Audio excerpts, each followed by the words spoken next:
আসসালামু আলাইকুম রহমতুল্লাহ বরকাত।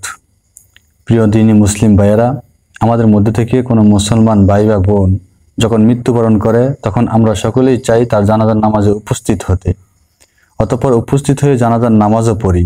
কিন্তু আমরা অনেকেই আছি যারা নামাজের নিয়ত জানি না বা পারি না।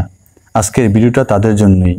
প্রথমে আমরা আরবিতে সঠিকভাবে নিয়তটি জেনে নিব, এরপর যারা আমরা আরবিতে করতে পারি না তাদের জন্য বাংলা কিভাবে জানাজার নামাজে সঠিক নিয়ত করতে হয় সেটাও উল্লেখ করব এবং আমরা তা জেনে নিব, অতঃপর মুখস্থ করে নিব।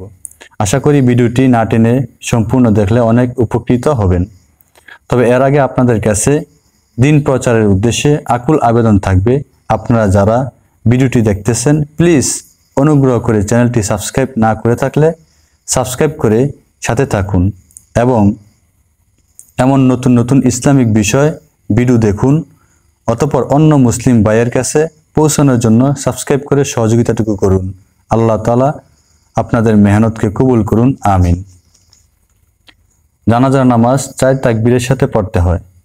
আরবি নিয়ত: নাওয়াইতু আন ওয়াদ্দিয়া লিল্লাহি তাআলা আরবা তাকবীরাতি সালাতিল জানাজাতি ফারদুল কিফায়াতি আস-সানাউ লিল্লাহি তাআলা ওয়াস-সালাতু আলান নাবিয়্যি ওয়াদ-দুআউ লিহাযাল মাইয়িতি ইক্তাদাইতু বিহাযাল ইমাম মুতাওয়াজ্জিহান ইলা জিহাতিল কাবাতিশ শরীফাতি। আল্লাহু আকবার। নিয়ত আরবিতে করতে না পারলে বাংলায় করলেও চলবে।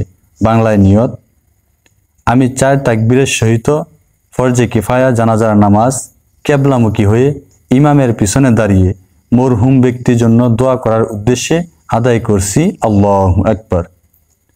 আল্লাহ তাআলা আমাদের সকলকে সঠিক বিষয়গুলো জেনে বুঝে আমল করার তৌফিক দান করুন, আমিন।